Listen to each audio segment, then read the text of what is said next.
ایک بچی کا سوال ہے، ہم نے عرفہ کا روزہ کس دن رکھنا ہے؟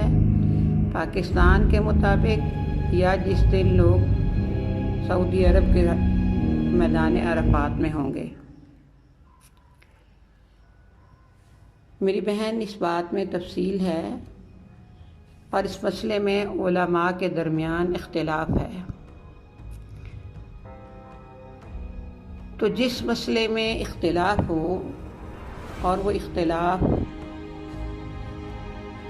علم اور جہالت کا اختلاف نہیں ہے، اتباع اور تقلید کا اختلاف نہیں ہے، صحیح اور غلط کا اختلاف نہیں ہے، بلکہ فہم کا اختلاف ہے۔ یعنی حدیث کو سبھی تسلیم کر رہے ہیں، اللہ کے حکم کو سبھی مان رہے ہیں، لیکن اس حکم سے بعض کو ایک بات سمجھ آئی ہے، بعض کو دوسری بات سمجھ آئی ہے۔ یہ فہم کا اختلاف ہے۔ ایسا اختلاف جو ہے وہ شریعت میں روا ہے۔ نبی اکرم صلی اللہ علیہ وسلم نے فرمایا ہے، المجتہد یخطئ ویصیب۔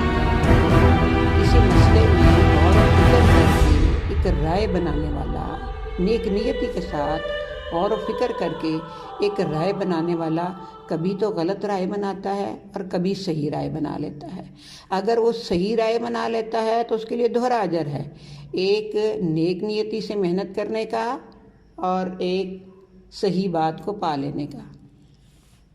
لیکن دوسری طرف ایک بندہ نیک نیتی کے ساتھ محنت تو کرتا ہے، صحیح بات اسے نہیں سمجھ آتی، اس کے لیے بھی ایک اجر ہے، اپنی محنت کا اجر ہے، اور صحیح بات اس سے رہ گئی، اللہ تعالیٰ اسے وہ معاف کر دیں گے کیونکہ اس کی نیک نیتی تھی، اس کے لیے بھی ایک اجر ہے اگرچہ وہ حق کو نہیں پا سکا۔ تو یہاں پہ مسئلہ ایسا ہی ہے۔ یوم عرفہ کا نبی اکرم صلی اللہ علیہ وسلم نے روزہ یوم عرفہ کا کہا، اور بعض کا مطلب یہ ہے کہ یوم عرفہ سے مراد عرفہ کا دن ہے، یعنی اپنا اپنا، جیسے یوم النحر ہے، جب ہم نے چاند دیکھا تو ہمارے حساب سے حج کے 8ویں دن کو، ذی الحج کے 8ویں دن کو جب حاجی تیاری کرتے ہیں، مینا میں جاتے ہیں، اسے یوم ترویہ کہا جاتا ہے، اور جس دن میدان عرفات میں اکٹھے ہوتے ہیں اسے یوم عرفہ کہا جاتا ہے۔ قربانی کو یوم النحر، اور اس کے آگے ایام مینا ہے، یوم النفر اور یوم القر، یہ آگے ایام ہیں، حج کے دنوں کے نام ہیں۔ تو بعض لوگوں کا مطلب یہ ہے کہ جیسے حج کے دنوں کے قربانی کے دن کو یوم النحر کہتے ہیں، اور ہر کوئی قربانی اپنے اپنے وطن میں چاند نظر آنے کے اعتبار سے ہی کرتا ہے، بائیں نہیں۔ اسی طرح یوم عرفہ بھی اپنے وطن میں جو چاند نظر آئے گا اس کے اعتبار سے 9 ذی الحج کو یوم عرفہ کہا جائے گا اور 9 ذی الحج کو روزہ رکھا جائے گا۔ لیکن دوسرے اصحاب کا موقف یہ ہے، ان کا کہنا یہ ہے کہ نبی اکرم نے یوم عرفہ کہا ہے، اور یوم عرفہ سے مراد چاند سے اس کا تعلق نہیں ہے، بلکہ آپ نے فرمایا جس دن حاجی عرفات میں جمع ہوتے ہیں، تو اس کا تعلق چاند کی رویت سے نہیں ہے بلکہ اس مقام سے ہے، اور مقام عرفہ کا صرف سعودی عرب میں ہے۔ لہٰذا جس دن سعودی عرب میں لوگ مقام عرفات میں اکٹھے ہوں گے اس دن روزہ رکھنا ہے۔ یہ ہے فہم کا اختلاف۔ اب واللہ عالم، دونوں طرف جید علماء ہیں اور دونوں طرف آراء ہیں۔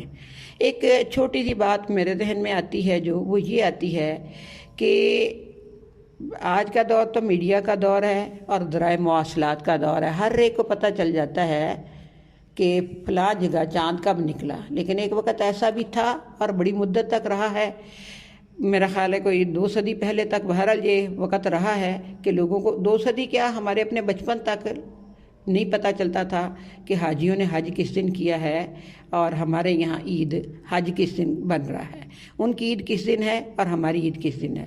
ذرائع مواصلات نہیں تھے، تو لہذا جب ذرائع مواصلات نہیں تھے اور اسلام کا خطاب سادہ لوگوں سے تھا، بدو لوگوں سے، جو انہیں بات سمجھ آتی تھی اس پہ وہ عمل کرتے تھے، وہ کوئی بہت زیادہ پڑھی لکھی قوم نہیں تھی، کوئی سائنس کا اور ٹیکنالوجی کا علم اس کے پاس نہیں تھا، تو انہیں جو سمجھ آتی تھی اسی کے مطابق حکم تھا۔ لہذا انہیں یوم عرفہ سے یہ سمجھ آئی تھی کہ جب چاند نظر آئے گا یوم عرفہ ہوگا۔ جو لوگ جہاں موجود ہوتے، صحابہ کرام جہاں موجود ہوتے، انہیں جہاں چاند نظر آتا اسی کے مطابق روزہ ان کا بنتا تھا۔ اور بعض لوگ یہ کہتے ہیں، جو ان لوگوں کا موقف ہے کہ نہیں